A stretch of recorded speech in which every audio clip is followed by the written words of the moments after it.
নমস্কার বন্ধুরা, এই মুহূর্তে রয়েছে রাজ্যের কৃষকদের জন্য দুর্দান্ত সুসংবাদ। কৃষক বন্ধু প্রকল্পে দ্বিতীয় কিস্তি অর্থাৎ রবি মরশুম টাকা দেওয়া শুরু হয়ে গেছে। তো এখনও কিন্তু অনেক কৃষকদের ব্যাংক অ্যাকাউন্টে টাকা ঢোকেনি।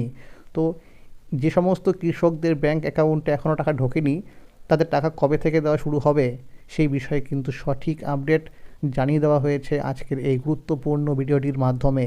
তাই বন্ধুরা, ভিডিওটি একটু স্কিপ না করে সম্পূর্ণ দেখুন। সম্পূর্ণ দেখলেই জানতে পারবেন আপনি আপনার ব্যাংক অ্যাকাউন্টে কবে থেকে এই কৃষক বন্ধু প্রকল্পের দ্বিতীয় কিস্তি অর্থাৎ রবি মরশুম টাকা পাবেন। তাহলে বন্ধুরা, এবার দেখে নেওয়া যাক কী বলা হয়েছে আজকের এই প্রতিবেদনে। কৃষকদের জন্য সুসংবাদ, দ্বিতীয় কিস্তির টাকা ঢুকলো। অবশেষে রাজ্যের কৃষকদের দীর্ঘ প্রতীক্ষার অবসান ঘটল। অক্টোবর মাস শুরু হওয়ার পর থেকেই একটাই প্রশ্ন ঘুরপাক খাচ্ছিল কৃষকদের মনে, যে কবে আসবে কৃষক বন্ধু প্রকল্পের দ্বিতীয় কিস্তি অর্থাৎ রবি মরশুম টাকা। সেই অপেক্ষার অবসান ঘটল গত 8ই জানুয়ারি বৃহস্পতিবার।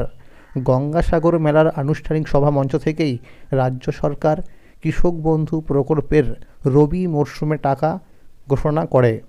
ঘোষণার সঙ্গে সঙ্গে অফিসিয়াল ব্যানারও প্রকাশ্যে আসে। এই খবরের দিকেই এতদিন ধরে তাকিয়েছিলেন রাজ্যের লক্ষ লক্ষ কৃষক। এই দফায় রাজ্যের প্রায় 1,10,00,000-এরও বেশি কৃষক ও বর্গাদার সরাসরি তাদের ব্যাংক অ্যাকাউন্টে আর্থিক সহায়তা পাবেন। পুরো প্রকল্পের জন্য বরাদ্দ করা হয়েছে প্রায় 3,035 কোটি টাকা। যদিও ঘোষণা হয়ে গেলেও একদিনেই সবার অ্যাকাউন্টে টাকা ঢোকেনি। কৃষি দপ্তর সূত্রে জানা গেছে, ধাপে ধাপে কৃষকদের ব্যাংক অ্যাকাউন্টে এই টাকা পাঠানো হচ্ছে। তাই খবর পেয়েই অনেক কৃষক পাসবুক আপডেট করাতে যাচ্ছেন ব্যাংকে। যাদের অ্যাকাউন্টে টাকা ঢুকেছে তারা খুশি মনে টাকা তুলে বাড়ি ফিরছেন। আবার কেউ কেউ সেই টাকা ইতিমধ্যেই সার কিনে জমিতে চাষের প্রস্তুতি শুরু করে দিয়েছেন। আবার অনেকেই জমিতে ধান চাষ শুরু করেছে। উল্লেখ্য, পশ্চিমবঙ্গ রাজ্য সরকার কৃষকদের আর্থিক সুরক্ষার কথা ভেবেই 2019 সালের 1 জানুয়ারি কৃষক বন্ধু প্রকল্পের সূচনা করেছিল। পরে কৃষকদের প্রয়োজন অনুযায়ী এই প্রকল্পকে আরও শক্তিশালী ও বিস্তৃত করা হয়। সেই অনুযায়ী 2021 সালের 17 জুন নতুনভাবে চালু করা হয় কৃষক বন্ধু নতুন প্রকল্প। এই ব্যবস্থায় কৃষকের জমির পরিমাণ অনুযায়ী আর্থিক সহায়তা অঙ্ক নির্ধারণ করা হয়েছে। যাদের 1 একর বা তার বেশি জমি রয়েছে তারা বছরে মোট 10,000 টাকা করে সহায়তা পান। আর যাদের জমির পরিমাণ 1 একরের কম তাদের বছরে 4,000 টাকা করে আর্থিক সাহায্য দেওয়া হয়। বর্তমানে যেসব কৃষকের স্ট্যাটাসের ঘরে অ্যাকাউন্ট ভ্যালিড দেখাচ্ছে তাদের মধ্যে অনেকেরই ব্যাংক অ্যাকাউন্টে 9 ও 10 জানুয়ারি টাকা ক্রেডিট হয়ে গেছে। কৃষি অফিস সূত্রে জানানো হয়েছে, ধাপে ধাপে এই অর্থ দেওয়া হচ্ছে। গতকালকেও বহু জেলার কৃষকদের ব্যাংক অ্যাকাউন্টে টাকা ক্রেডিট হয়েছে। আগামীকাল অর্থাৎ 12ই জানুয়ারি সোমবার অনেক জেলার কৃষকদের ব্যাংক অ্যাকাউন্টে টাকা ক্রেডিট হবে। ইতিমধ্যে হাওড়া, পূর্ব মেদিনীপুর, দক্ষিণ 24 পরগনা, পুরুলিয়া, বীরভূম, মালদা, পূর্ব বর্ধমান, পশ্চিম বর্ধমান, মুর্শিদাবাদ, নদিয়া, বাঁকুড়া, কোচবিহার, উত্তর 24 পরগনা সহ একাধিক জেলার কৃষকদের অ্যাকাউন্টে টাকা পৌঁছে গেছে। সমীক্ষায় দেখা গেছে এখনও পর্যন্ত প্রায় 40% কৃষকের ব্যাংক অ্যাকাউন্টে টাকা ক্রেডিট হয়েছে। কিছু কৃষকদের স্ট্যাটাসের ঘরে ডিডিএ অ্যাপ্রুভ হয়ে রয়েছে। এই কৃষকদেরকেও টাকা দেওয়া হবে, তবে একটু সময় লাগবে। আর কিছু কৃষকদের স্ট্যাটাসের ঘরে ফাঁকা হয়ে রয়েছে। এই কৃষকদেরকে কৃষি অফিসে যোগাযোগ করতে হবে।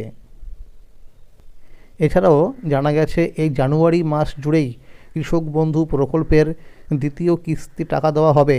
যেসব কৃষক নতুন করে কৃষক বন্ধু প্রকল্পের নাম নথিভুক্ত করার জন্য দুয়ারে সরকার ক্যাম্প বা কৃষি অফিসে ফর্ম জমা করেছিলেন এবং যাদের স্ট্যাটাসের ঘরে অ্যাকাউন্ট ভ্যালিড দেখাচ্ছে তাদের ক্ষেত্রেও টাকা দেওয়া শুরু হয়েছে।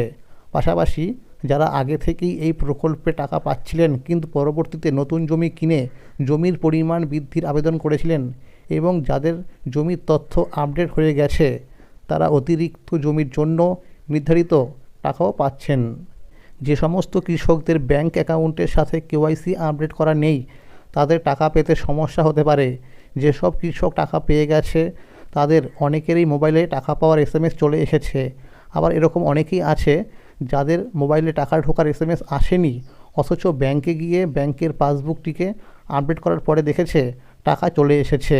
যারা টাকা পেয়ে গেছে তাদের ট্রানজ্যাকশান স্ট্যাটাসের ঘরে ট্রানজ্যাকশান সাকসেস চলে এসেছে।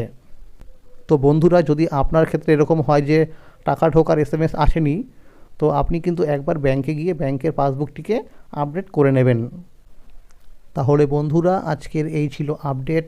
কৃষক বন্ধু প্রকল্প সহ সরকারি বিভিন্ন প্রকল্পের আপডেট সবার আগে পেতে হলে চ্যানেলটিকে এক্ষুনি মনে করে সাবস্ক্রাইব করে রাখুন এবং সকলের কাছে শেয়ার করে দিন। আর যদি ভিডিওটি ভালো লেগে থাকে অবশ্যই একটি লাইক করে দেবেন।